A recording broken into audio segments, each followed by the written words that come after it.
আসসালামু আলাইকুম।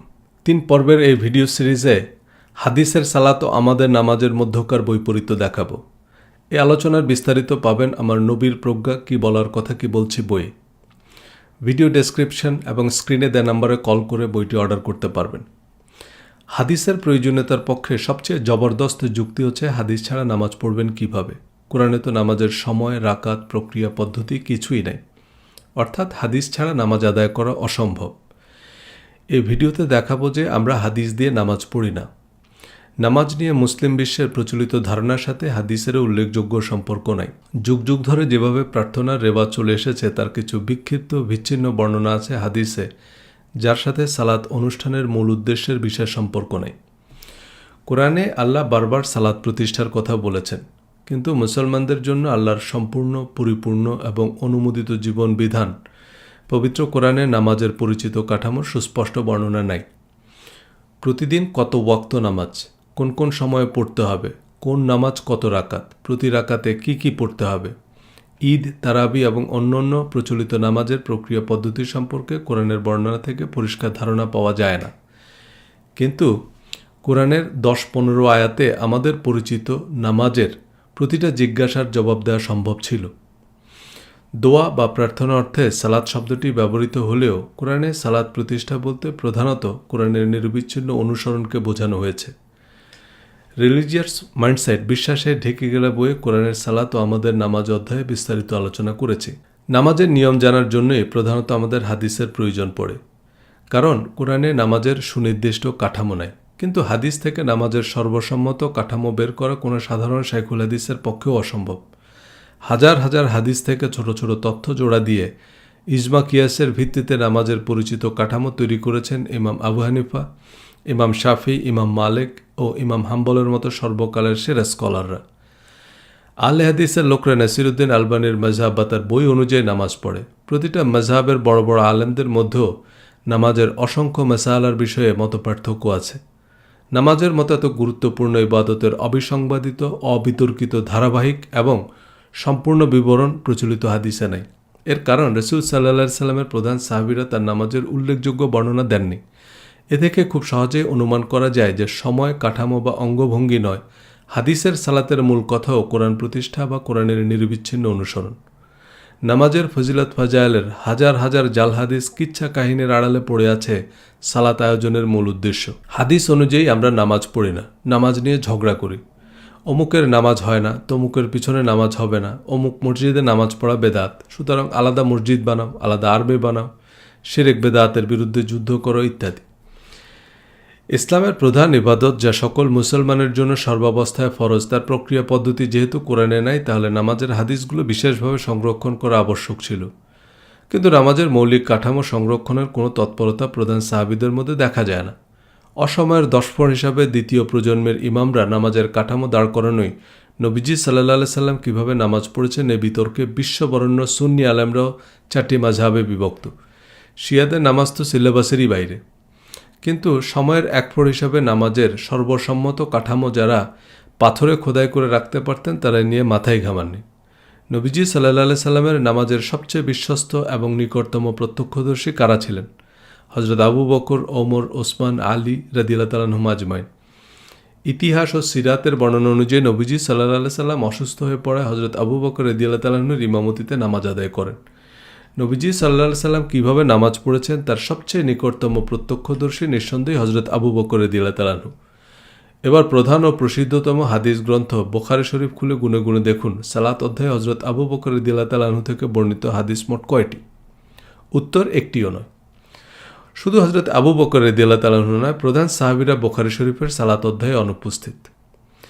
তাহলে তারা নবীজি সাল্লাল্লাহু আলাইহি সাল্লামকে নামাজ পড়তে দেখেননি?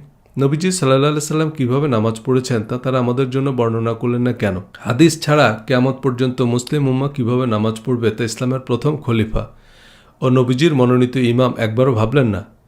রাসূল সাল্লাল্লাহু আলাইহি সাল্লামের নামাজের সঠিক পদ্ধতি খোলাফায়ে রাশিদিন সংরক্ষণ, সংকলন বা বর্ণনা করেননি কেন?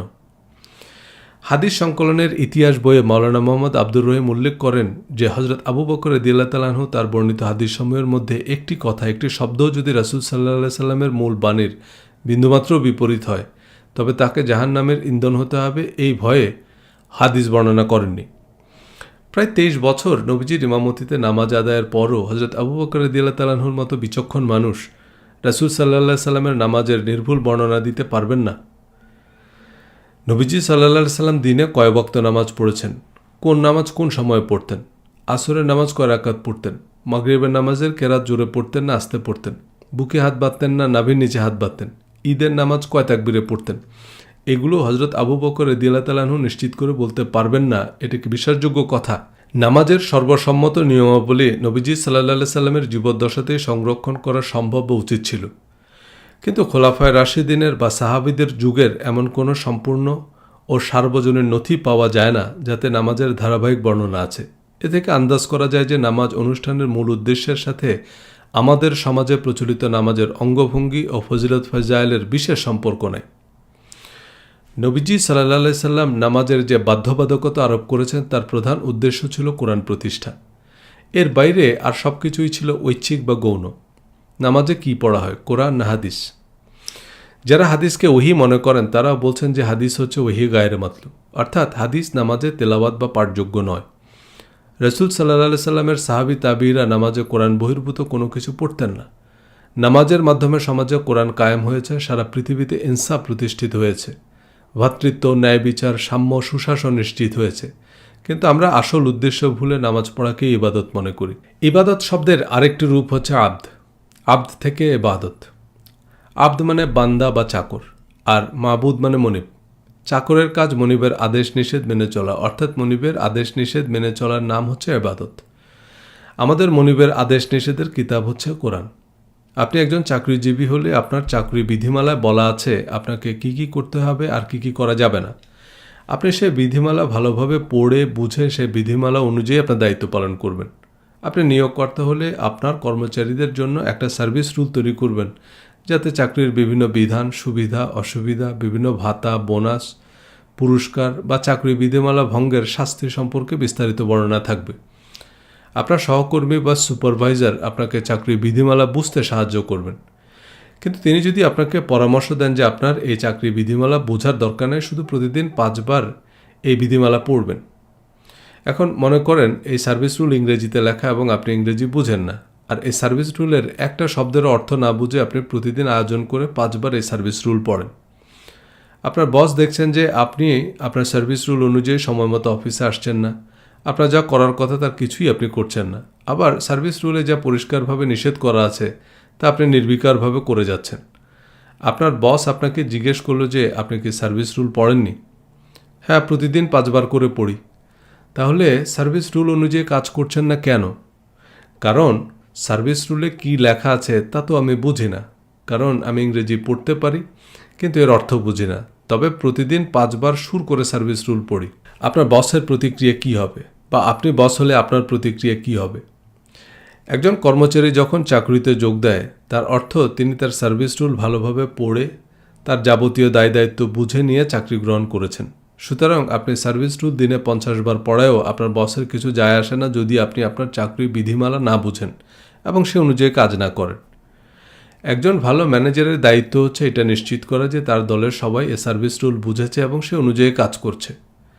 যেসব চাকরিতে সার্ভিস রুল অক্ষরে অক্ষরে পালন করতে হয়, যেমন পুলিশ বা সামরিক বাহিনীর সদস্যদের বিশেষায়িত প্রশিক্ষণ দেওয়া হয় পুলিশ বা মিলিটারি একাডেমিতে, যেখানে কঠোর প্রশিক্ষণ কর্মসূচির মধ্য দিয়ে প্রতিটা কাজ প্রতিটা সদস্যকে যথাযথভাবে বুঝিয়ে দেওয়া হয়। কোনো প্রতিষ্ঠানের সকল সদস্য নিয়ম অনিয়ম সম্পর্কে বিস্তারিত জানলে সে প্রতিষ্ঠানের কারো পক্ষে নিয়ম ভঙ্গ করা কঠিন, কারণ একটা আইন যদি সমাজের সব মানুষ জানে তবে কারো পক্ষে সে আইন ভঙ্গ করা বেশ কঠিন। সাধারণ মানুষ পুলিশের ভূমিকা পালন করে, তারা অপরাধীকে ধরে পুলিশে সুপর্দ করে। এ কারণে নতুন কোনো আইন যেমন বাল্যবিবাহ, যৌতুকের দাবি, যৌন হয়রানি ইত্যাদি বিষয়ে সরকার গণমাধ্যমে বিজ্ঞাপন দিয়ে গণসচেতনতা তৈরি করে। গণমানুষের সহায়তা ছাড়া কোনো অপরাধ দমন করা সম্ভব হয় না। রাসূল সাল্লাল্লাহু আলাইহি সাল্লাম নামাজের মাধ্যমে সমাজে কোরআন প্রতিষ্ঠা করেছেন। আরও স্পষ্ট করে বললে কেবলমাত্র কোরআন প্রতিষ্ঠা করেছেন। নামাজে হাদিস, ফিকাহ, সিরাত, ইতিহাস, আজব দুনিয়া, গজব কাহিনী পড়া হয় না, কেবলমাত্র কোরআন পড়া হয়। নামাজে তাকবীরে তাহরিমা থেকে সালাম পর্যন্ত রুকু সিজদায় যা পড়া হয় সবই কোরআন। কোরআনের বাইরে আর যেসব দোয়া দুরুদ পড়া হয় তা দলীয় সঙ্গীত। এক মাযহাবে দাত আর এক মাযহাবে বেদাত। পবিত্র কোরআনে প্রথম যে শব্দ নাজিল হয়েছে তা হচ্ছে ইকরা। এই ইকরা মানে কি? শোনা বা শুনে দৌড় দেয়া না, একরা মানে পড়া। শুধু পড়া নয়, একরা শব্দের অর্থ মনোযোগ সহকারে বুঝে বুঝে পড়া। কোনো লেখা পড়ে বুঝতে না পারলে তাকে পড়া বলা হয় না। কি পড়তে বলা হয়েছে? কোরআন। একরা এবং কোরআন একই শব্দের ভিন্ন দুটি রূপ। যেমন জাতীয়, জাতীয়তা একই শব্দের ভিন্ন দুটি রূপ। একরা শব্দের অর্থ পড়া আর কোরআন শব্দের অর্থ যা পড়া হয়। আল্লাহ কোরআন পড়তে বলেছেন, আর নামাজ হচ্ছে সে কোরআনের পাঠচক্র। পবিত্র কোরআনে আল্লাহ বলেছেন, যখন কোরআন পাঠ করা হয় তখন মনোযোগ সহকারে শ্রবণ করো। কোনো একটা শব্দ শোনা, যেমন পাখির ডাক বা গাড়ির হর্ন, যার কোনো অর্থ নাই, এটাকে ইংরেজিতে বলে হিয়ারিং। আবার যখন মনোযোগ দিয়ে বোঝার উদ্দেশ্যে কোনো কথা শোনা হয় তখন তাকে বলা হয় লিসেনিং। টোফেল বা আইএলটিএস পরীক্ষায় লিসেনিং টেস্ট নেওয়া হয়, আর কানে না শুনলে তার জন্য হিয়ারিং এইড দেওয়া হয়।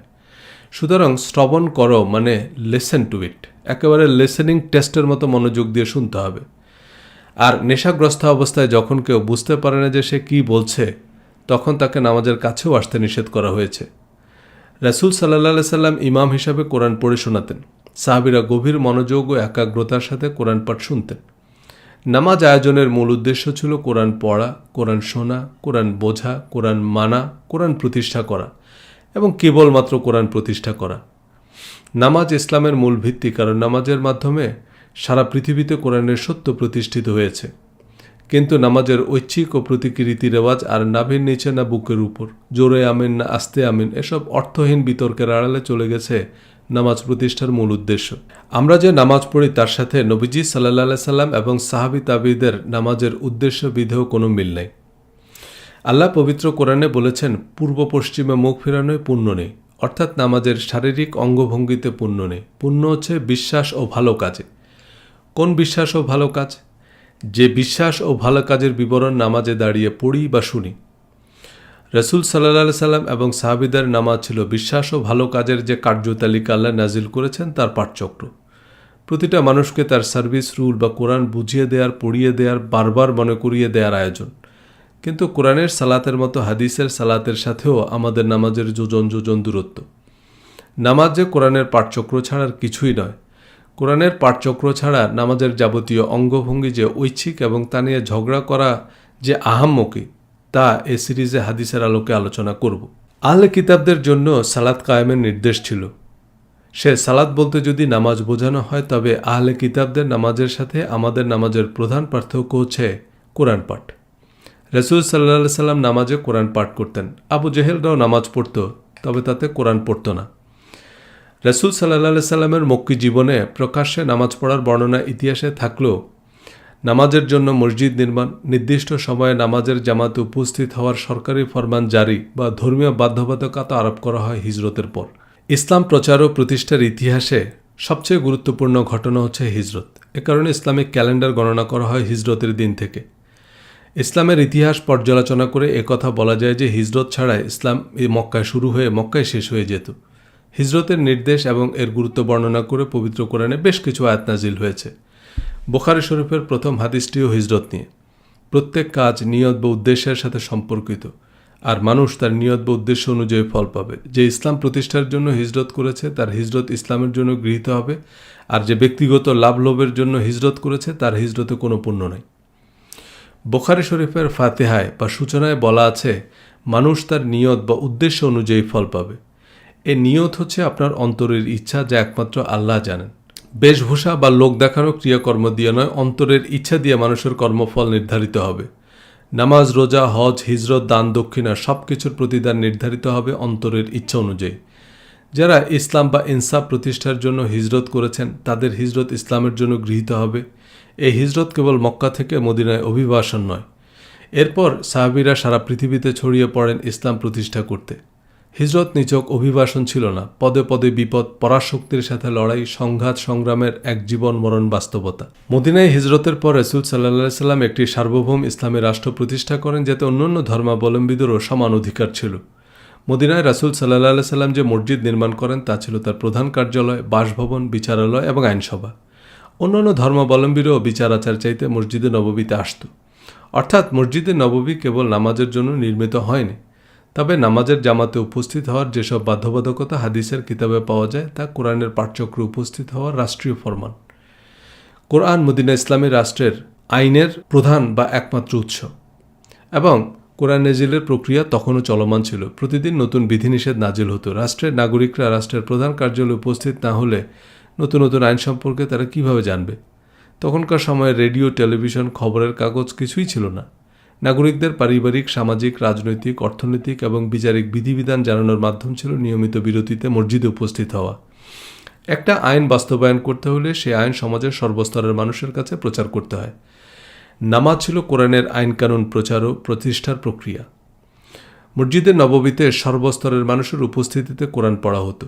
আর রাসূল সাল্লাল্লাহু সাল্লামের সাথে যারা নামাজ বা কোরআনের পাঠচক্রে অংশ নিত তাদের জন্য কোরআন তো বাংলা, অর্থাৎ কোরআন তাদের মাতৃভাষা। কোরআন বোঝার জন্য তাদের তো আলাদা করে ভাষা, ব্যাকরণ কিছুই শেখার প্রয়োজন ছিল না। ঐতিহাসিক সূত্র মতে আরবের বিভিন্ন গোত্র তাদের আঞ্চলিক ভাষায় কোরআন পাঠ করত এবং আঞ্চলিক ভাষায় কোরআন লিখত। হযরত ওসমান রাদিয়াল্লাহু তাআলা আনহুর সময়ে কোরআনের আঞ্চলিক কপিগুলো পুড়িয়ে ফেলা হয়। রাসূল সাল্লাল্লাহু সাল্লামের সময়ে মানুষ তাদের আঞ্চলিক ভাষায় কোরআন পড়ত, অর্থাৎ কোরআন পাঠ ছিল পাঠকের পরিচিত ও বোধগম্য ভাষায়। এখনকার পৃথিবীতেও কোরআনের 7টি স্বীকৃত উচ্চারণ আছে। আগামী পর্বে থাকবে আরও বিস্তারিত। আশা করি সাথে থাকবেন। ধন্যবাদ।